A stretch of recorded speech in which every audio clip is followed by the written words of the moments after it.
دو کے پلایا جاتا ہوں، آنکھوں میں بسایا جاتا ہوں، ہر آواز میں سنایا جاتا ہوں۔ قرآن برکت کی کتاب بنا کے رکھ دیا گیا، آنکھوں میں سجا دیا گیا، آنکھوں میں بسا دیا گیا۔ قرآن پر کوئی غور کرنے کو تیار نہیں ہے، قرآن پر کوئی پڑھنے کو تیار نہیں۔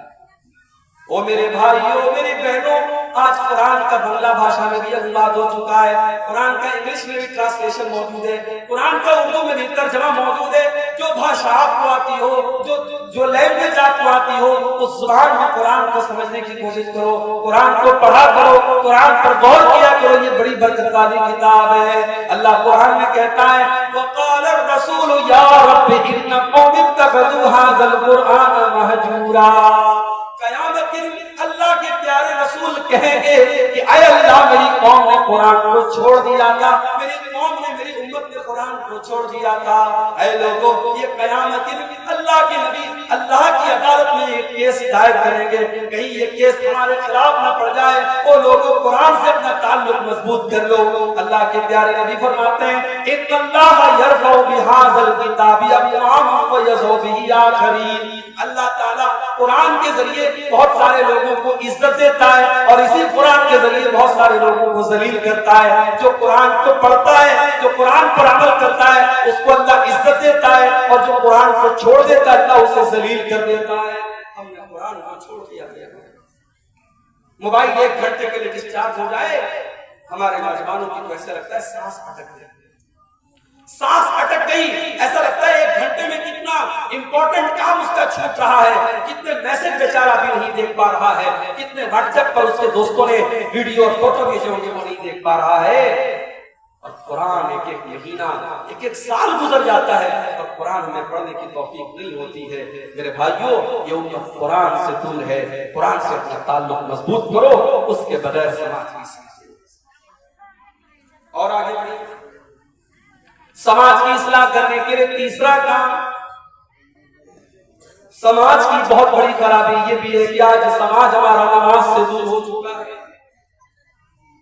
اسی بنگال کے علاقے میں، اسی جھارکھنڈ کے اور بہار اور بنگال کے علاقے میں میں نے دیکھا ہے کہ رات بھر تقریر ہوتی ہے، فجر کی اذان کے ٹائم جلسہ ختم ہوتا ہے، الصلاۃ خیر من النوم کی آواز دے کر کے فجر کی اذان ہو رہی ہے، مؤذن چلا چلا کے کہہ رہا ہے الصلاۃ خیر من النوم۔ وہ لوگوں، نماز نیند سے بہتر ہے، وہ لوگوں، نماز نیند سے بہتر ہے۔ رات بھر تقریر سننے والا فجر کی نماز کے ٹائم جا کے گھر میں سو جاتا ہے اور فجر کی نماز نہیں پڑھتا ہے۔ وہ لوگوں، مسجد آپ بنانے جا رہے ہیں، بہت اچھی بات ہے، مسجد بنا لیجئے، اللہ آپ کو مسجد کی تعمیر کی توفیق دے، مگر یاد رکھنا اگر آپ نے مسجد بنا لی لیکن مسجد کو نمازیوں سے آباد نہ کیا تو شاعر کہتا ہے مسجد تو بنا لی شب بھر میں ایمان کی حرارت والوں نے، مسجد تو بنا لی شب بھر میں ایمان کی حرارت والوں نے، من اپنا پرانا پاپی تھا برسوں میں نمازی بن نہ سکا۔ مسجد کو بنانے سے بڑا کام ہے مسجد کو آباد کرنا۔ آباد نہیں کرو گے تو مثالیں موجود ہیں میرے بھائیوں، جس مسجد میں 450 سال تک نماز ہوئی اس مسجد کو توڑ دیا گیا، منہدم کر دیا گیا، اور آج جو حالات ہیں میرے بھائیوں بیان کے باہر ہیں۔ بس اللہ سے دعا کرو اللہ رب العالمین ہماری مساجد کی حفاظت فرمائے۔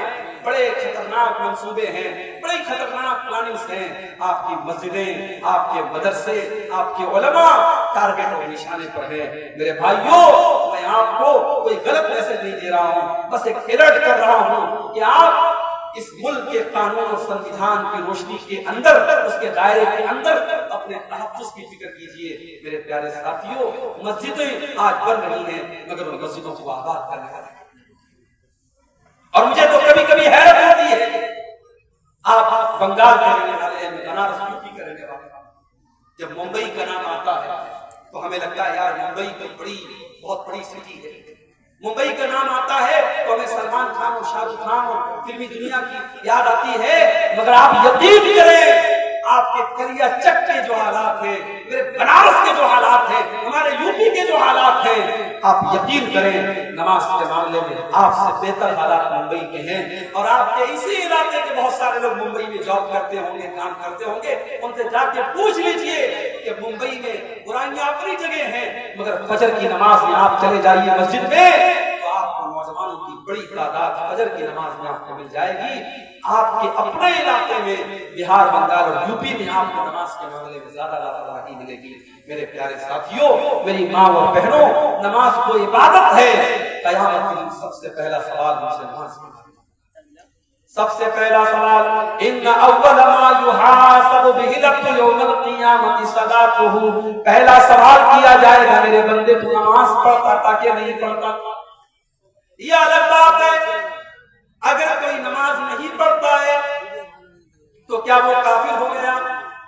اس کے بارے میں علماء کا اختلاف ہے۔ بہت سارے علماء کہتے ہیں کہ نماز جو نہیں پڑھتا ہے وہ کافر ہو گیا، اور جب کافر ہو گیا اس نے مرغا کاٹ کے دیا، اس نے بکرا کاٹا، اس نے جانور کو ذبح کیا، اس کا ذبیحہ بھی حلال نہیں ہوگا۔ یہ بہت سارے علماء کا موقف ہے، مگر جو بات دلیل کے اعتبار سے زیادہ مضبوط نظر آتی ہے وہ یہ ہے کہ جو سستی کی وجہ سے، کاہلی کی وجہ سے نماز نہیں پڑھتا ہے، وہ یہ مانتا ہے کہ نماز ضروری ہے، نماز فرض ہے، لیکن سستی اور کاہلی کی وجہ سے نماز نہیں پڑھتا ہے، وہ بہت بڑا گنہگار ہے، مگر وہ کافر نہیں ہے، وہ مسلمان ہے۔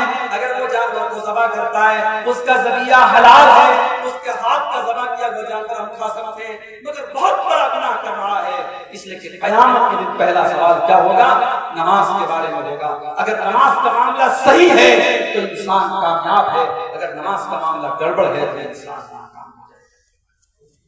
اسی لیے اللہ قرآن کے 29ویں پارے میں فرماتا ہے جب جنتی جنت میں چلے جائیں گے اور جہنمی جہنم میں چلے جائیں گے تو جنتی لوگ جہنمیوں سے سوال کریں گے ما سلککم فی سقر، اے جہنمیوں تم جہنم میں کیوں چلے آئے، تم نے کون سا گناہ کیا تھا؟ تو جہنمی پہلا جواب کیا دیں گے؟ قالوا لم نک من المصلین، کہیں گے ہم نماز نہیں پڑھا کرتے تھے، ہم نمازی نہیں تھے، ہم بے نمازی تھے، ہم نماز کے ٹائم کھیل کود کیا کرتے تھے، ہم نماز کے ٹائم تماشے کیا کرتے تھے، ہم نماز کے ٹائم فضول کام کیا کرتے تھے، ہم نماز نہیں پڑھتے تھے۔ میرے نوجوان ساتھیوں، کلیا چک کا علاقہ بزنس مین لوگوں کا علاقہ، کاروباری لوگوں کا علاقہ، اس علاقے میں لوگ بزنس کو ترجیح دیتے ہیں، نوکری کے مقابلے میں کاروبار کو ترجیح دیتے ہیں۔ مگر میں آپ کو ایک بات بتا دوں، آپ کا کاروبار نماز سے بڑھ کے نہیں ہے، آپ کا بزنس، آپ کا بیاپار نماز سے بڑھ کے نہیں ہے۔ میری ماں بہنوں، آپ کے گھر میں جتنے بھی کام ہو جائیں، نماز کا ٹائم ہو جائے سارے کام کو اسٹاپ کر کے پہلے نماز پڑھو۔ اللہ قرآن میں کہتا ہے رجال لا تلہیہم تجارۃ ولا بیع عن ذکر اللہ، میرے نیک بندے تو وہ ہیں ان کا کاروبار، ان کی تجارت کو اللہ کے ذکر سے اور نماز سے کبھی غافل نہیں کرتا ہے۔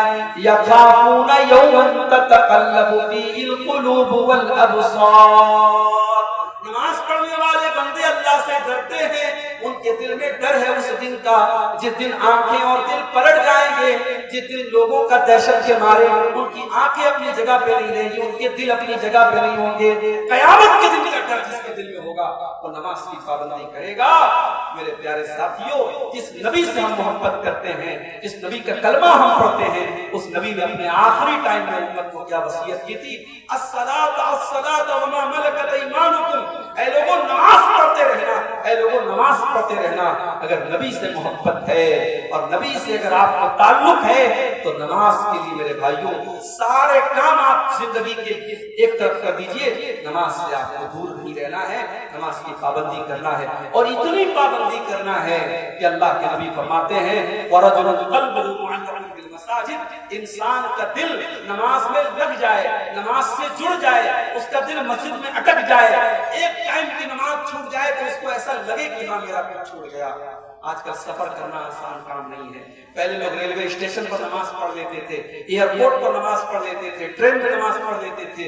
ابھی حالات اتنے بہتر نہیں ہیں. تو جو نماز کی پابندی کرنے والا انسان ہے, اگر وہ سفر میں رہتا ہے تو بیچارہ پریشان رہتا ہے, یا اللہ جلدی سے منزل پر پہنچ جاؤ, کئی ٹائم کی نماز میری چھوٹ رہی ہے. سفر میں حالات ایسے ہو گئے آدمی ہر جگہ نماز نہیں پڑھ سکتا ہے, تو ایسا انسان فکر میں رہتا ہے, ٹینشن میں رہتا ہے, چنتا میں رہتا ہے. میرے بھائیوں, نماز کی ایسی فکر اپنے دل میں پیدا کرو, اس کے بغیر سماج کی اصلاح نہیں.